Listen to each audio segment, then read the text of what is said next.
Hello students, good morning. कैसे हैं आप लोग? बढ़िया। आज हम यहाँ पर आपके लिए लेकर आए हैं बिल्कुल ही नया टॉपिक, आपका पार्टनरशिप का। Retirement and death of a partner means साझेदार का अवकाश ग्रहण एवं मृत्यु। ये जो चैप्टर है, इस चैप्टर से आपको अभी बोर्ड एग्जाम में टोटल 11 मार्क्स के क्वेश्चन आएंगे। 11 नंबर के क्वेश्चन पूछे जाएंगे, जिसमें केवल एक ही क्वेश्चन आपका 1 अंक का होगा। बाकी आपके पास 4 नंबर के और 6 नंबर के, ये दोनों आपके जो हैं प्रैक्टिकल क्वेश्चंस होंगे। थ्योरी इसमें नहीं के बराबर है। फिर भी मैं आपको थ्योरी में कुछ जानकारी दे देता हूं। जैसे कि यहाँ पर साझेदार का अवकाश ग्रहण एवं मृत्यु है, retirement of death of A partner. इसमें होता यह है कि जब हमारा फर्म चल रहा था, बहुत बढ़िया से चल रहा है, और उसमें अगर कोई एक पार्टनर कोई भी कारण से फर्म को हमेशा के लिए छोड़ देता है, तो वो कहलाता है आपका रिटायरमेंट। रिटायरमेंट का मतलब अवकाश ले लेना, छुट्टी में चले जाना। ऐसा नहीं कि 2-4 दिन के लिए छुट्टी में जा रहा है फिर वो वापस आ जाएगा। हमेशा के लिए जब वो फर्म को छोड़ के चला जाता है तो उसको हम लोग बोलते हैं रिटायरमेंट या फिर अवकाश ग्रहण। अब आपके प्रश्न बनता है कि कोई पार्टनर फर्म को हमेशा के लिए क्यों छोड़ के जाता है, क्यों रिटायरमेंट ले लेता है? तो उसके कई कारण हो सकते हैं। पहला कारण तो मैं आपको ये बता दूं कि हो सकता है कि उसका अन्य पार्टनरों के साथ अनबन हो गया हो, मतलब जमता ना हो, झगड़ा हो गया हो, तो इसलिए वो फर्म को छोड़ करके जाना चाहता है। या फिर वो कहीं और प्रॉफिट अर्न करना चाहता है, ज्यादा प्रॉफिट करना चाहता है, तो कोई और दूसरा बिजनेस करना चाहता है, इसलिए वो फर्म को छोड़ करके जा सकता है। या फिर वो वृद्ध हो चुका है, मतलब बुढ़ा हो चुका है, ओल्ड हो चुका है, उसका उम्र हो चुका है अब, तो वो अब रेस्ट करना चाहता है, इसलिए वो फर्म को छोड़ करके जाना चाहता है। या फिर उसका भगवान को ही प्यारा हो जाता है, वो क्या करेगा, डेथ हो जाता है, तो उसके लिए तो कोई ऑप्शन ही नहीं हो, तो छोड़ के जाना ही पड़ेगा। और भी कारण हो सकते हैं कि वो सभी पार्टनरों के साथ तो बढ़िया तालमेल चल रहा था, लेकिन उसके ऊपर कोई क्लेम हो गया हो, कोई कानूनी रूप से उसको अवैध घोषित कर दिया गया हो, तो इसलिए वो फर्म छोड़ करके जा सकता है। तो कोई भी कारण से अगर फर्म से कोई पार्टनर हमेशा के लिए छोड़ के चला जाता है तो वो कहलाता है आपका रिटायरमेंट। अब इस रिटायरमेंट के कंडीशन में फिर से हमारे फर्म के जितने भी अकाउंट्स है उसमें चेंजेस आ जाते हैं। भाई अब देखिए, अगर कोई पार्टनर जा रहा है, सपोज यहाँ पे ए, बी और सी पार्टनर है। बी हमेशा के लिए फर्म को छोड़ के जाना चाहता है, तो एक प्रश्न और बनता है यहाँ पे कि अगर कोई पार्टनर फर्म को छोड़ के जा रहा है तो उसको कौन कौन से उसके पैसा उसको दिए जाएंगे। ठीक है, उसके कौन कौन से पैसा उसके पेमेंट के रूप में उसको दिए जाएंगे, जिसको आपको कैपिटल अकाउंट के क्रेडिट साइड में एंट्री करते चले जाना है। तो यहाँ पर अगर कोई भी पार्टनर जा रहा है तो उसका कैपिटल का अमाउंट उसको दिया जाएगा। ठीक, जो उसका कैपिटल था बैलेंस शीट में पिछले साल से, तो कैपिटल का अमाउंट उसको मिलेगा। रिजर्व का अमाउंट उसको मिलेगा, संचय का। प्रॉफिट हुआ है अभी तक का, उसमें से उसको शेयर मिलेगा। गुडविल का पैसा उसको मिलेगा, तो गुडविल का पैसा उसको दिया जाएगा। इस प्रकार से, और अगर उसको सैलरी देना है तो सैलरी का पेमेंट उसको किया जाएगा। कमीशन मिलेगा उसको, अगर कमीशन की बात हुई है। बोनस की बात हुई है तो बोनस का पैसा मिलेगा। अगर इन लोगों ने इंश्योरेंस कराया है, इंश्योरेंस मतलब ज्वाइंट इंश्योरेंस है उनके पास, ज्वाइंट इंश्योरेंस पॉलिसी है, तो जीवन बीमा का पैसा उसको मिलेगा, जीवन बीमा। तो इस प्रकार से यहाँ पर जो भी पार्टनर रिटायरमेंट होगा और इसने अगर लोन वगैरह दिया है फर्म को, तो लोन का तो पैसा उनको देना ही है, तो उस पर ब्याज भी देना है आपको, ऋण पर ब्याज। इस प्रकार से जो जाने वाला पार्टनर है उसको कैपिटल का पैसा, रिजर्व का पैसा, प्रॉफिट का पैसा, गुडविल का पैसा, सैलरी का पैसा, कमीशन का पैसा, बोनस, LIC का पैसा, इंटरेस्ट ऑन लोन, और जो भी उनके बीच में कंडीशंस हुए होंगे वो सारे अमाउंट्स उसको पेमेंट के रूप में दिए जाएंगे। अब यहाँ पर जो बच गए ए और सी, अगर इन लोगों के बीच में एग्रीमेंट है कि अगर कोई पार्टनर फर्म को छोड़ के चला जाता है तो रिमेनिंग पार्टनर्स फर्म को हमेशा आगे चला सकते हैं, या इन लोग भी क्लोज कर सकते थे। इनके टर्म ऑफ कंडीशन के ऊपर डिपेंड करता है। तो बाकी रिमेनिंग पार्टनर्स जो है यहाँ पर फर्म को चलाएंगे। ठीक, अब इसमें हमको कैलकुलेशन क्या क्या करने होते हैं वो हम यहाँ पर देखते हैं। कैलकुलेशन में आपको यहाँ पे सबसे पहले आपको कैलकुलेशन करना है नए रेशियो का, ठीक। न्यू रेशियो आपको फाइंड करने होंगे यहाँ पे भी। नया अनुपात, न्यू रेशियो। तो न्यू रेशियो आपको निकालना है तो इसके भी 2-3 प्रकार के क्वेश्चंस आते हैं जो आपको इसी वीडियो में समझना है। इस वीडियो को आप अंत तक देखिएगा। इसमें आपको नया रेशियो हम कैसे निकाले जाते हैं डिफरेंट वो आपको बताएंगे, ठीक। उसके बाद फिर हम नेक्स्ट क्लास में आपको बताएंगे इसके गुडविल के ट्रीटमेंट। बहुत ही इंपॉर्टेंट है एग्जाम के लिए कि जो ओल्ड रिटायरिंग पार्टनर है उसका गुडविल का पैसा रिमेनिंग पार्टनर्स लोग पे करेंगे, तो उसका क्या जनरल एंट्रीज होगा, उसका कैसे कैलकुलेशन किया जाएगा। ये महत्वपूर्ण जितने भी टॉपिक्स हैं आपको हम आने वाले वीडियोस में दिखाते रहेंगे। इसलिए अगर आप इस चैनल को सब्सक्राइब नहीं किए हैं तो आप सब्सक्राइब कर लीजिएगा और आप यहाँ पे अपनी तैयारी में लग जाइएगा। तो हम चलते हैं अब नया रेशियो कैसे निकालना है, ठीक। मैं आपके लिए कि क्वेश्चन लेकर के चलता हूं जो आपके एग्जाम में पूछते हैं। जैसे कि ए बी सी 3 पार्टनर हैं, ए बी और सी 3 पार्टनर हैं, यहाँ पे ले लेते हैं। ए बी सी 3 पार्टनर हैं, उनका रेशियो दिया है 3:2:1, ठीक। अब मान लो सी रिटायरमेंट हो गया, बोला कौन रिटायर हो रहा है यहाँ पे, सी रिटायर हो गया बोल दिया। अब सी रिटायर हो गया तो ए और बी बच गए, ठीक। तो ए और बी जो है सी के जो रेशियो है उसको क्या कर रहे हैं इन लोग, परचेज कर रहे हैं। किस रेशियो में, 1:1 में, ठीक। तो यहाँ पे जो पार्टनर रिटायरमेंट होता है उसके शेयर को रिमेनिंग पार्टनर क्या कर लेते हैं, परचेज कर लेते हैं। सर जी परचेज मतलब खरीद लेते हैं, ठीक है। तो खरीदेंगे तो इनका रेशियो क्या हो जाएगा भाई, क्या हो जाएगा बताइए, बढ़ जाएगा ना। तो इनका रेशियो जो है वो बढ़ जाएगा। अब इसका कैलकुलेशन कैसे करते हैं, यहाँ पे स्टूडेंट्स बहुत ही कंफ्यूज में रहते हैं कि सर कैलकुलेशन कैसे करें नए रेशियो का। तो चलिए हम आज आपको नया रेशियो कैलकुलेट करके दिखाते हैं। यहाँ पर ए बी और सी 3 पार्टनर हैं, इनका रेशियो दिया है क्वेश्चन में 3:1 में। अब यहाँ पे सी जो है वो रिटायरमेंट हो गया। अब सी के जो शेयर है उसको ए और बी क्या करेंगे, परचेज कर लेंगे। तो मैं यहाँ लिख देता हूं ए द्वारा क्रय, परचेज बाई ए। तो परचेज बाई ए में यहाँ पर किसके शेयर को खरीदना है, सी का। तो ये इसको प्लस कर लेना, 3, 2 और 1, ये हो गया आपका 6। तो 1/6 आपका सी का शेयर है, 1/6 का इन लोग देखो इक्वली परचेज कर रहे हैं, ठीक है। इक्वली मीन्स होता है 1:1। तो इसका 1/2 निकाल देना, ऊपर से ऊपर का मल्टीप्लाई कर देना, नीचे का नीचे से, 6 2 12। अब ये हो गया ए ने परचेस किया 112, ऐसे ही निकाल लेना।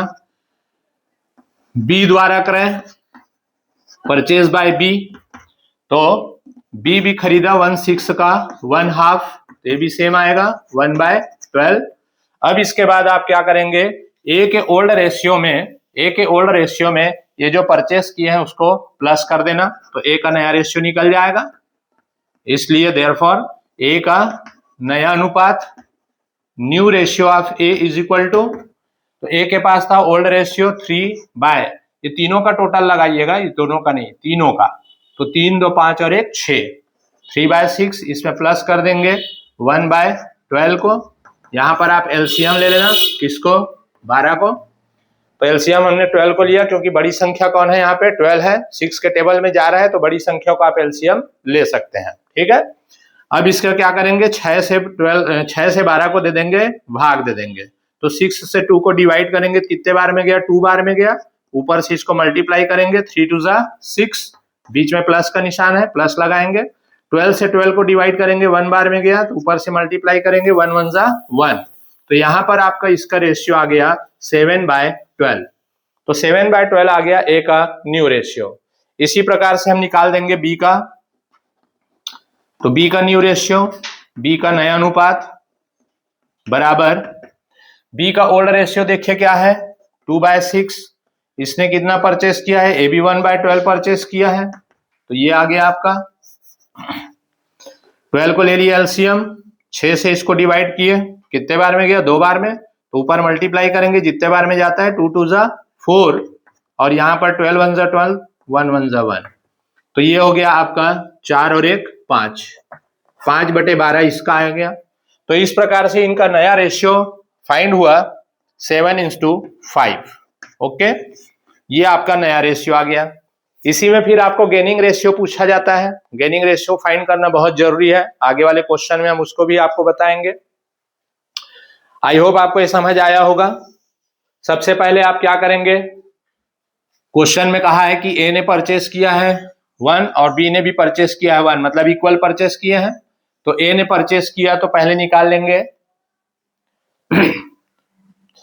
किसका रेशियो को लेंगे अपन, सी का रेशियो को। तो सी का रेशियो था 1/6 इंटू 1/12 किए, 1 1 जा 1 और 6 2 जा 12, ये हो गया इसका। फिर परचेज बाय बी 1/6 का 1/2, ये भी आ गया 1/12। फिर इसको ए के नया रेशियो आपको निकालना है। तो ए का नया रेशियो निकालने के लिए ए के ओल्ड रेशियो में ये जो परचेस किया है इसको आप प्लस कर देंगे, तो ये आ गया आपका 7/12। उसी प्रकार बी का न्यू रेशियो निकाल लेंगे, तो बी का ओल्ड रेशियो था 2/6, उसमें प्लस कर देंगे 1/12 जो इसने भी परचेस किया है उसको, तो ये आ जाएगा आपका 5/12। ओके, अब मैं आपको एक और क्वेश्चन लेकर के यहां पर चलता हूं।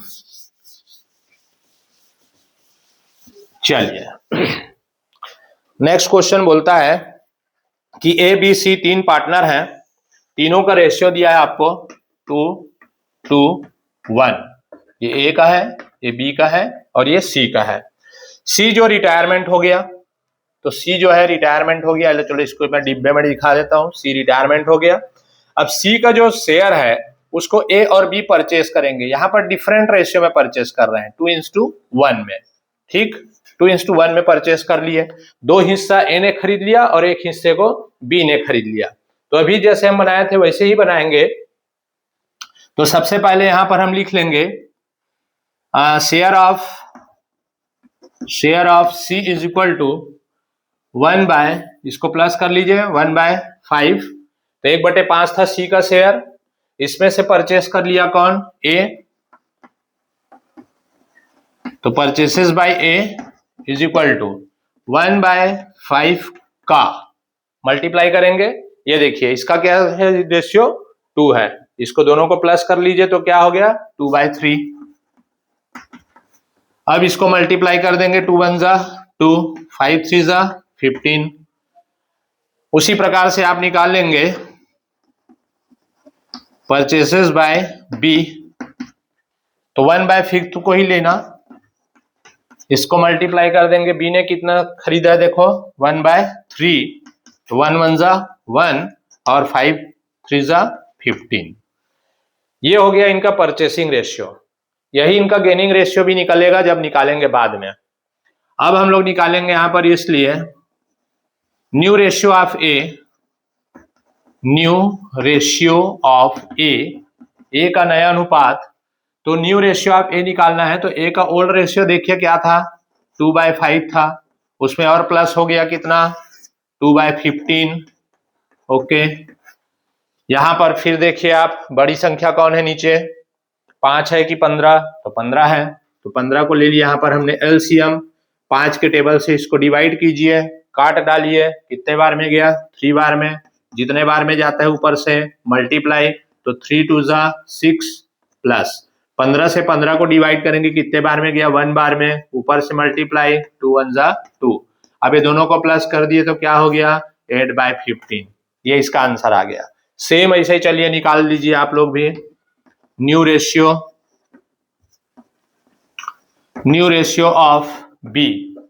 तो बी का ओल्ड रेशियो क्या था 2/5 प्लस इसने कितना खरीदा है भाई 115, 1/15, 15 को लिए हमने क्या एलसीएम, 5 के टेबल से इसको फिर डिवाइड करें, कितने बार में गया 3 बार में, ऊपर मल्टीप्लाई 3 2 जा 6 प्लस 15 से 15 को डिवाइड किया 1 बार में गया 1 1 जा 1, तो 6 और 1 7, 7/15।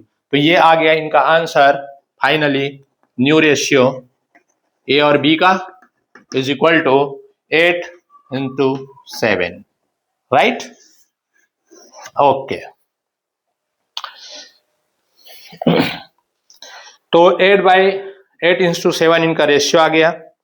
अब हम यहां पर लेते हैं कि अगर मान लो, ये तो हो गया आपका, मैंने दो कंडीशन आपको बताया। पहला जो क्वेश्चन बताया था कि जाने वाले पार्टनर के हिस्से को रिमेनिंग पार्टनर जो है इक्वली परचेस कर लेते हैं, मतलब समान अनुपात में बराबर खरीद लेते हैं। और ये जो क्वेश्चन बताया मैंने, इसमें मैंने दिखाया डिफरेंट रेशियो में परचेस करते हैं लोग। ठीक है, दो कंडीशन हो गए। चलिए तीसरा और देखते हैं, जो लास्ट कंडीशन है। लास्ट कंडीशन क्या बच सकता है, सोचिए। तो लास्ट कंडीशन ये बचता है कि यहाँ पे एक ही पार्टनर जो है उसके रेशियो को पूरा पूरा परचेस कर लेता है जो जाने वाला है।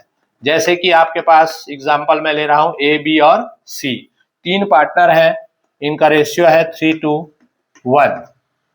अब सी जो है रिटायरमेंट हो गया, तो सी के जितना शेयर है, पूरा शेयर, होल शेयर को ए ने परचेस कर लिया। सी जो रिटायरमेंट हो गया, तो सी के शेयर को कौन खरीद लिया, ए ने परचेस किया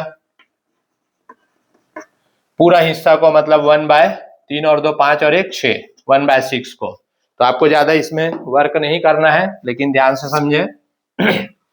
तो यहाँ पे A/B/C, उनका रेशियो लिख लेना 3:1। इसका टोटल लगा लीजिए, तो इसका टोटल आ रहा है 666। रिटायरमेंट कौन हुआ है यहाँ पे, सी। ठीक, अब ए ने, यहां पर आप लिख देंगे होल शेयर परचेज बाय ए, संपूर्ण भाग ए द्वारा क्रय 1/6।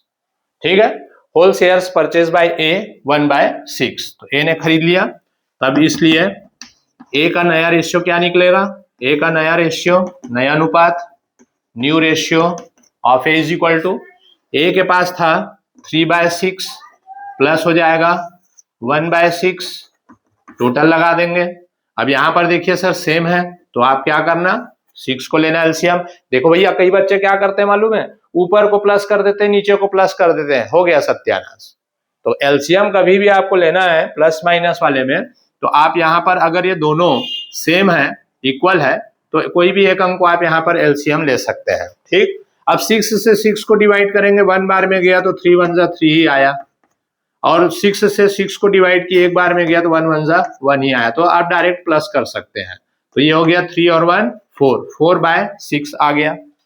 बी, तो बी का रेशियो, बी का अनुपात, तो बी ने तो कोई परचेज नहीं किया है, तो बी का ओल्ड रेशियो को ही आप यहाँ पे शो करेंगे 2/6। ओके, तो 2/6 इसका था, तो ये इस प्रकार से इसका रेशियो बन गया 4:2। और आप छोटा कर सकते हैं इसको 2 के टेबल से, तो 2:1। ये आपका आंसर आ गया। ठीक, तो ये क्वेश्चन मैंने आपको तीसरा कंडीशन का बताया। अब एक और अपन क्वेश्चन लेते हैं। ये सभी क्वेश्चंस आपके इंपॉर्टेंट हैं, ध्यान से आप इसको प्रैक्टिस कर लीजिएगा। इजी है, थोड़ा से आपको प्रैक्टिस लेना होता है। यहाँ पे जब हम लोग इसका गुडविल के बारे में जब जानकारी देंगे, तो ये बहुत ही इंपॉर्टेंट होगा कि गेनिंग रेशियो में ही जो रिटायरिंग पार्टनर है उसको गुडविल का शेयर दिया जाता है। एक क्वेश्चन और लेते हैं। यहाँ पे ए, बी और सी तीन पार्टनर हैं, ए, बी और सी तीन पार्टनर हैं। इनका शेयर इस प्रकार से दिया है, अपॉन में है 2/5 और इसका है 7/20। ठीक, अब सी जो है रिटायरमेंट हो गया। क्या बात है सर, हर क्वेश्चन में सी को ही रिटायर कर रहे हो, तो क्या करे भाई। अब ए और बी जो है, ए और बी जो है उसके शेयर को 1:2 में परचेस कर लिया। ए और बी जो है उसके शेयर को किस में परचेस किया, 1:2 में। मतलब एक हिस्सा कौन रख लिया, ए ने, और 2 हिस्सा रख लिया बी ने। ठीक है, तो सबसे पहले तो आप निकालो कि ए ने कितना परचेस किया। ठीक, तो ए द्वारा क्रय, परचेस बाय ए, तो यहां पर था सी का शेयर को पहले ले लेना और मल्टीप्लाई कर देना। ये देखो ए ने कितना लिया है 1/3, तो 1/3 वैसे ही निकाल लेना। बी द्वारा क्रय, क्रय मतलब परचेस करना, तो परचेस बाय बी, तो 7/20 को लीजिए इंटू यहां पर लिया इसने 2/3। चलिए इसको मल्टीप्लाई करते हैं, 7 1 7 और ये हो गया आपका 60, 7 2 14, ये भी हो गया आपका 23 60। ओके, अब इतना इन लोगों ने परचेस कर लिया, तो अब आप डायरेक्ट निकाल लेना ए का नया अनुपात, ए का नया अनुपात, न्यू रेशियो ऑफ ए। तो फिर से वही देखिए, ओल्ड रेशियो क्या है इनका 1/4 प्लस कितना खरीदा उसने 760। हेलो, एलसीएम क्या लेंगे भाई, बड़ी संख्या कौन है इसमें 60, तो ध्यान रखिएगा 4 के टेबल में आता है कि नहीं आता है, 60 आता है। कितने बार में आता है, तो 15 दूनी 30, 15 तिया 45 और 15 चौक 60, 15 4 60 होता है, तो यहां पर हम 60 को ले सकते हैं। अब चलिए 4 के टेबल में 60 को डिवाइड करेंगे तो कितने बार में जा रहा है, 15 बार में, तो 15 को ऊपर कर देना मल्टीप्लाई, तो 15 1 15 हो गया, प्लस 60 को 60 से डिवाइड करेंगे 1 बार में गया, तो 7 1 7 हो गया। ठीक, अब इसको कर देंगे प्लस, तो ये हो जाएगा आपका 15 और 7 22, 22/7, तो 22/60 आ गया ए का न्यू रेशियो। फिर निकाल लेंगे हम लोग बी का न्यू रेशियो, बी का नया अनुपात, new ratio of B is equal to, तो बी का ओल्ड रेशियो क्या था देखिए यहाँ पे जरा ध्यान से, 2/5 प्लस बी ने कितना परचेस किया यहाँ पे देखिए 14/60। ओके, ये हो गया। अब यहां पे भी हम 60 को एलसीएम ले सकते हैं, क्योंकि 5 से 60 जो है डिवाइड हो जाएगा 12 बार में, 12 पंचे 60, 12 5 60, तो ये 60 को हमने लिया, 5 के टेबल से इसको डिवाइड किए 12 बार में गया, तो ऊपर से मल्टीप्लाई, 12 दूनी 24 24 प्लस 60 से 60 को डिवाइड किया एक बार में गया, तो 14 1 14 और इसको कर देंगे प्लस, 4 और 4 8, 2 और 1 3, तो 38 आया, 38/60। तो इनका रेशियो आ गया नया रेशियो 22:38। इसको और आप छोटा कर सकते हैं अगर कोई टेबल से डिवाइड हो रहा हो तो, ठीक है। तो क्या है, 2 से डिवाइड हो रहा है, ये 11 बार में गया, 2 1 2 और ये हो गया 2 9, तो 11:19, 11:19, ये आपका आ गया इसका आंसर। ठीक, तो इस प्रकार से आपने नया रेशियो यहां पर निकालने के लिए सीखे। अब हम आपको नेक्स्ट क्लास में बताएंगे इसमें गेनिंग रेशियो कैसे निकाला जाएगा। ठीक है, वेरी इंपॉर्टेंट टॉपिक है गेनिंग रेशियो, तो आप यहां पर नेक्स्ट वीडियो को भी आप देखिएगा, और इसके बाद इसमें हम लोग धीरे धीरे इसमें डालते चले जाएंगे आपके लिए पूरे रिटायरमेंट के जितने भी सिलेक्टेड क्वेश्चन है, क्योंकि इसमें से 4 नंबर के और 6 नंबर के दोनों आपके लिए प्रैक्टिकल क्वेश्चंस आते हैं, थ्योरी इसमें नहीं पूछे जाएंगे। Okay, thank you.